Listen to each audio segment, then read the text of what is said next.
Hello there, welcome if you're new, welcome back if you're not. It is yet another week of plastering downstairs. We are entering our second week now. Most of the lounge and dining room is complete. We just have the beam above to finish, and then the plasterer is moving on to the hallway, making his way up the stairs, and we think by the end of this week we should be fully plastered. Then again, it is March, so what will happen after that is the painful process of letting it dry. So now we have a small pocket of time where we can take a little bit of a breather away from working on the house and start thinking about how we actually want the house to look. Now, I think I've said this about every room we've decorated so far, but I'm finding the lounge diner the hardest room to think about how I want to decorate. I'm so stuck in between wanting to keep the traditional Victorian features and just going super old school, but then I recognize the loft is quite modern, so maybe I do want it to be a little bit modern. I really love the minimal, Scandi, no color whatsoever look, but I'm also obsessed with mid-century furniture and prints and gallery walls and, you know, basically going the complete opposite end of a minimal. So yeah, lots of thinking to do. I'm also finding personally it's a bit of a challenge when you move into a rental or you move into a house where you're not renovating. You're kind of, you know, you're stuck with the floor, you're stuck with the windows, you don't do anything to them, so you have to design the space around what you're given. I think when we're deciding wall color, windows, floor color, everything from scratch, it means that literally everything is an option. We could go anyway. So I thought, what better way than to spend this week making some mood boards, some vision boards, going shopping, getting some samples, and really starting to scope out what it is I want this lounge and dining room to look like once the plaster's dry and it's time for us to crack on. So first up, let's find a little bit of inspiration online. Okay, so first up, I need to start thinking about what I actually want the downstairs to look like. Now, Tom and I are very busy. We both have full-time jobs and we're doing this renovation on the side, and I'm filming and editing videos. I've spoken enough about how busy we are, but basically what that means is that it's not like I'm spending my evenings looking at pictures and creating mood boards well ahead of time. It's like once we move on to that room, then and there I have to decide what we want it to look like. Now, obviously I'm spending a lot of time on Instagram kind of liking and saving images that I do like, so I'm kind of generating interest as we go, and throughout the last few months I have spent a lot of time on Pinterest. So, you know, instead of mindlessly scrolling through my personal Instagram, I try and spend my breaks on Pinterest looking at house stuff or on the house Instagram. So to kick off, we're just going to start by creating a mood board, and I thought I would take you along with me to show you how I do it, the kind of stuff I look at, how I put it all together, etc. Alright, so the first thing I do is take a look at Instagram. Now, I use Instagram in two ways. Firstly, I will like or heart, whatever it's called on Instagram, images that I just like or enjoy seeing, or someone's done a really good job, but I use the save function for stuff that I both love and also think that I'd be able to implement in my own house. So that's really where I'll get cracking, and I've got here tons and tons and tons of inspiration that has either been executed, you know, in London or a little Victorian house, or just uses kind of tones and textures and rooms and layouts that I think I could mimic. So this is always my go-to. As you can see from looking through, if I scroll through pretty slowly, I definitely lean more towards a neutral palette for sure. Some pops of green or earthy tones I think I like. And yeah, just basically a sucker for neutral tones, browns, wood, white tiles, that kind of stuff. So I'll just go from the top down, and we can start to make our way through things that we like. And if I like it and I like it enough that I think I can implement it in the space, I will add it to the mood board. So first up here, I really liked, firstly, that the cabinetry is a tiny little bit different to the color of the wall. I really enjoyed that. I like that they did the fireplace fully black. I don't think I'm that brave. I think I'll definitely be doing the wooden outside white.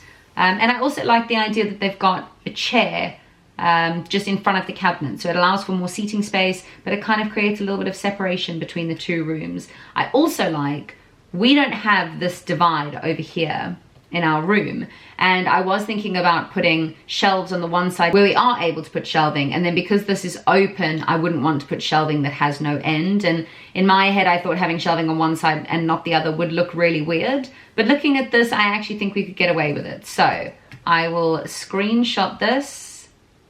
I think the thing that I actually really just liked here was this plant. So I'll take a sneaky shot of that. This one here, I really liked the idea of bringing the wall up to a certain point and then having coving and going white above that. I think that looked really cool. So I'm just going to screenshot kind of the top bit of that. Love the idea of a mirror above the dining room table as well. So I will sneak that in.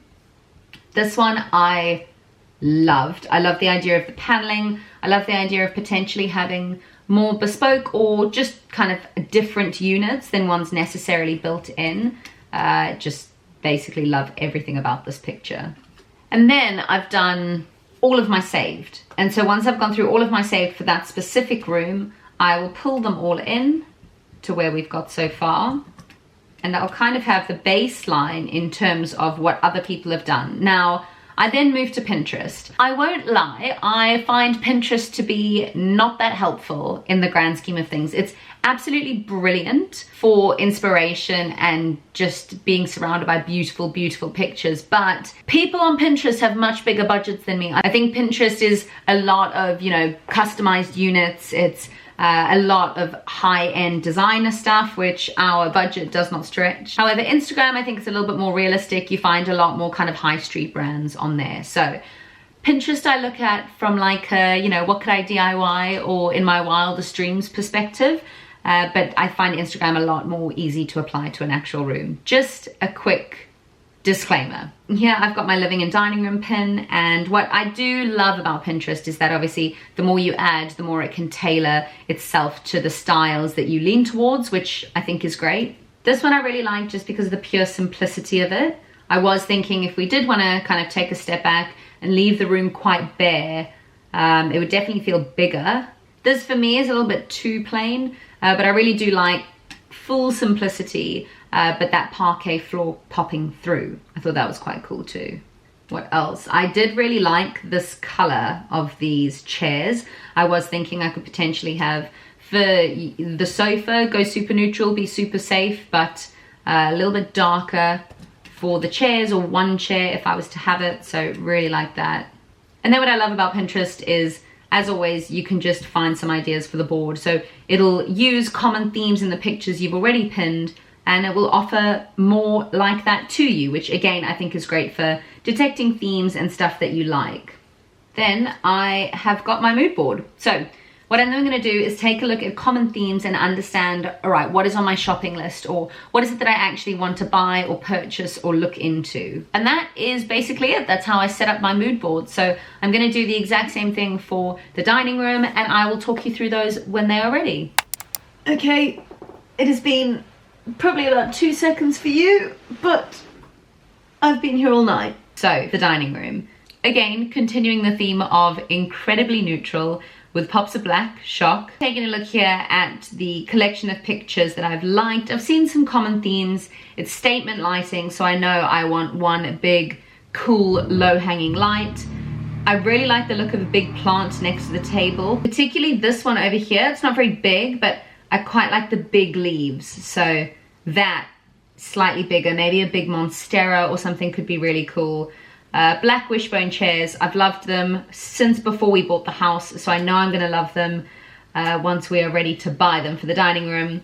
And then the table, I really struggled with dining room table. I think it's such a feature and I really wanna get it right.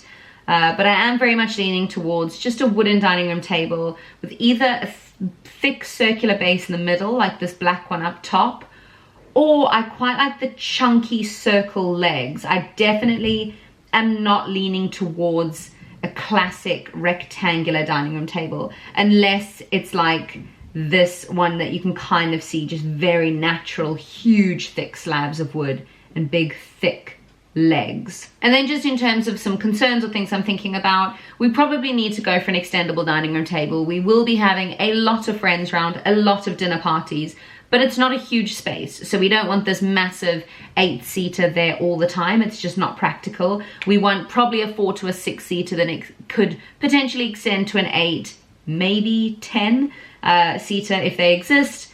But that's what I'm thinking for the dining room. Again, very muted, very calm, pops of black, anywhere and everywhere I can possibly get it. But if you have any ideas, any comments, any thoughts, or any suggestions on where to get some of this stuff, because what comes next is actually buying all of this, please do let me know. I am all ears. As I said, Pinterest repeatedly lets me down when I discover I don't quite have the budget to make a Pinterest dream come true. So if you guys know any suppliers or have any recommendations, please let me know, as now the fun and purchasing begins.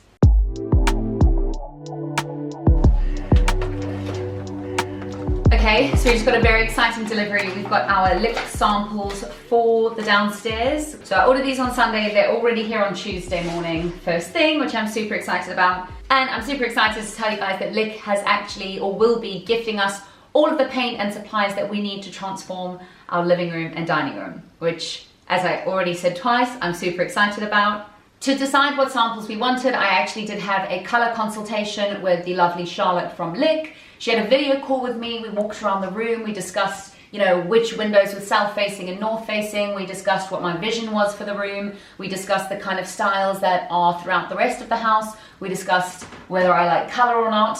And she basically came up with a great range of colors to choose from, and together we came up with a few. So she recommended a few whites and beiges and greys, which are definitely the colors I want to go throughout the room. As you guys know, I'm massively into neutrals, a lot of black, and I like bringing color in here and there, but more so with furniture and accessories than actual paint. So I picked up 6 colors to sample. I'm sure you guys already know about Lick, but they've got these brilliant cards. They are literally peel and stick. You stick them on the wall. They are a really, really good color match to what the paint actually comes out like. So when you stick these on your wall, you know this is exactly how it's going to look. What I love about these is you stick them on the wall and then you just leave it. So I'm gonna pop these down, I'm gonna leave it for a few days. It's a really, really gloomy day today, which I actually thought was the perfect day to put them up on the wall, because we live in England. We're not gonna have amazing sunshine every single day. So I think in lower lights and cloudy days, it's actually very important that you get the right color. So I thought I'd put these up here. We've got a gloomy week and then an incredibly sunny weekend. So I can see it in different lightings, different weathers, all of that stuff. And I can get a real feel for what the color will look like in the room, you know, all year round. So I'm thinking this wall over here, it's definitely one of the darkest areas of the room, but it also gets that early evening light from the lounge window. And we're just gonna move the fridge so that we can also get light from the front window. So it's kind of, it's the part of the room that I think changes color the most throughout the day, which I think will be pretty helpful in deciding on a color.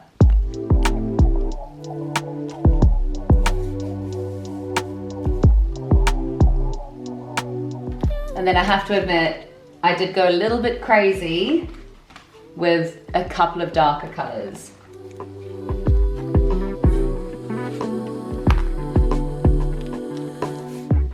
So we got our paint samples up there. And then just here in the middle of the room, we've got our floor samples too. Now we did have a lot more than these. I have somehow misplaced almost all of them, but the more that we got samples, the more that we started learning about flooring and laminate versus LVT, luxury vinyl tiles versus actual wood and all of that sort of stuff. And ultimately we found out that luxury vinyl tiles are kind of the hardest wearing. And as I said, we're going to be entertaining a lot. You know, there's going to be spills. We might be renting. It's a heavy traffic area, so we're gonna go with luxury vinyl towels. We have shopped around, bought a whole bunch of them, and I think we've basically settled on one of 2. And that is either this one or this one. As you can see, that's a lot cooler, that's a lot warmer and darker. This one in terms of color, I really, really like, but slightly too gray for me. And also, it's far poorer quality than this sample. These 2 are both click herringbone, so really, really easy to lay. We'll save a lot of money laying them ourselves. But they are a fair bit more expensive than this one. I'm definitely leaning more towards a richer tone, a kind of darker tone. I do like that, but I think it's too light for the space. I think that would suit much more of a kind of modern apartment where I kind of really like the bit more detail here. Forgive what you can already see is our dirty shoes on it. And then I just kind of put it amongst the colors that we're looking at as well. I'm kind of leaning towards these colors. So I just put that there, and I think it looks really, really nice. I think this could look really nice on the walls, this on the ceiling and the skirting, and then this on the floor. But I'm not sure if that's going to be a little bit too boring. And then I was thinking, to be a little bit braver, we could also either use that one or that one.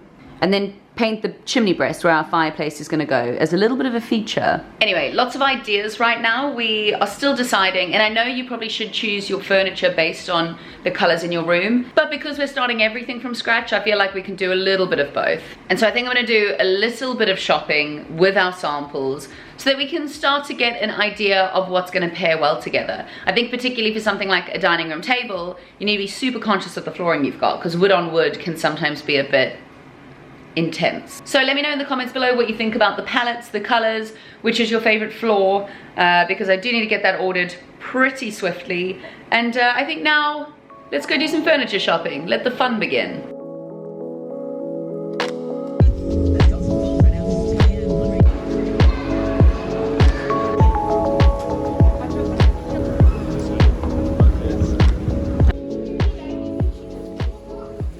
Are you excited for this?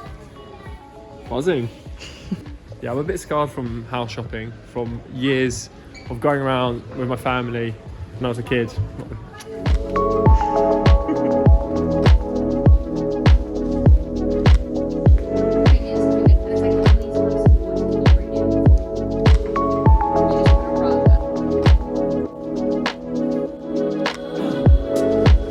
So we've come out, we brought our samples so we can start to have a look at things that we might want in the lounge. I didn't realize inside the Stratford Westfield there was a West Elm, so basically Tom and I have fallen in love with everything we've seen so far. But I have seen this mid-century style bookshelf, which we're thinking having some books. We are planning on getting a record player, alcohol cabinet, like kind of a one size fits all. So we might get that. Trying to convince Tom at the moment. Now this is the exact type of dining table we're looking for. As you can see, it extends in the middle just here, and it goes from a 4-seater to a 8-seater.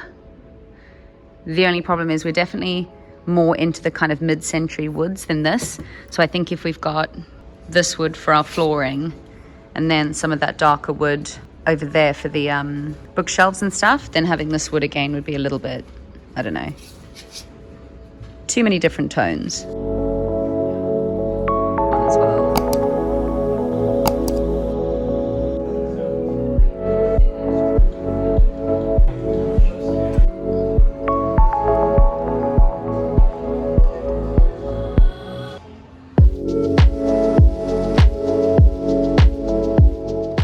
Also tempted, I don't know if you've seen it, it's called The Frame, and it's a Samsung TV that when it's hung up on the wall, you can't even tell it's a TV. It looks like a picture, so thinking about purchasing one of those as well. Excuse the lighting, we're in the car park and it's getting dark. That was a relatively hasty shopping session, but I think it was quite successful. We didn't buy any kind of big bits of furniture for the house. We did get a couple of knickknacks and decorating items.